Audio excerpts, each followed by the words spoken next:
In 1892, in a small Rhode Island town, a family dug up a 19-year-old girl named Mercy Brown.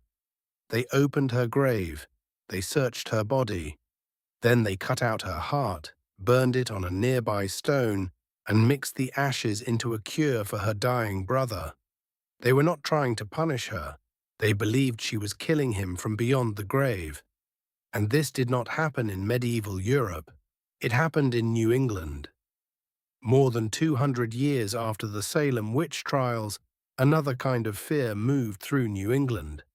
Not witches this time, vampires, but not the kind from movies. No capes, no castles, no pale aristocrat standing at the window. The New England vampire panic was quieter than that, and in some ways much sadder. It happened in rural towns where families were being destroyed by an illness they did not understand. A person would begin to cough. Then came the fever, then the weight loss, then blood. One family member would die, then another would start to fade, and another after that. To the people watching it happen, it looked like something invisible was draining the life out of the living.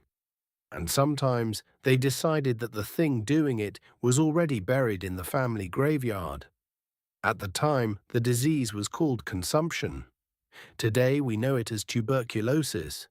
It usually attacks the lungs, and before modern treatment, it could move slowly through a household like a curse. People lost weight until their bodies looked hollow. They coughed blood.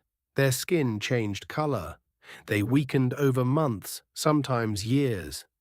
The name consumption made sense because it looked like the body was being consumed from the inside. But for many people in the 1700s and 1800s, the real cause was unknown.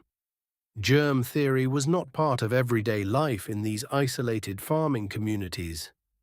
Doctors might say consumption, but that did not always explain why one family seemed to be marked for death. So old folklore filled in the blanks. The belief was simple and terrifying. If several members of a family were dying, maybe the first one who died had not truly rested. Maybe that dead relative was returning in some unseen way. Maybe they were feeding on the life of the surviving family. The word vampire was not always used the way we use it now, but the idea was close enough. The dead were blamed for taking life from the living. And once that suspicion took hold, there was one way to know for sure. You opened the grave. Across parts of Rhode Island, Connecticut, Vermont, Massachusetts, and the wider Northeast, families and neighbors exhumed bodies looking for signs. If the corpse seemed too fresh, that was suspicious. If there was liquid blood in the organs, that could be taken as proof. If the heart looked preserved, the family might believe they had found the source of the sickness. Then came the ritual. Sometimes the body was turned over in the grave, sometimes organs were removed and burned. Sometimes the smoke was inhaled. Sometimes the ashes were mixed into medicine and given to the sick. It sounds like horror fiction, but to the people doing it, it was not a story. It was a last attempt to keep another person alive. The most famous case happened in Exeter, Rhode Island. The Brown family had already suffered terribly.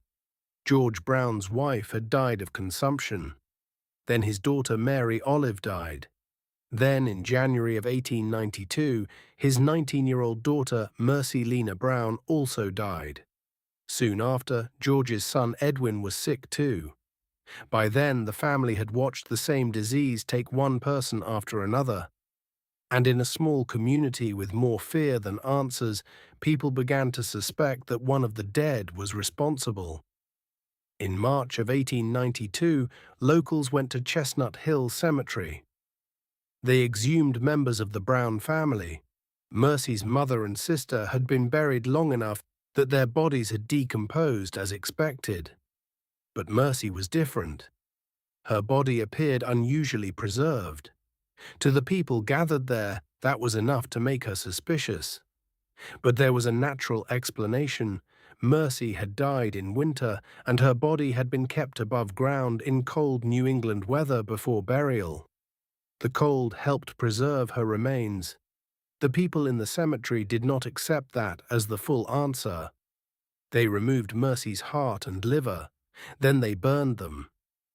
The ashes were used as part of an attempted cure for Edwin.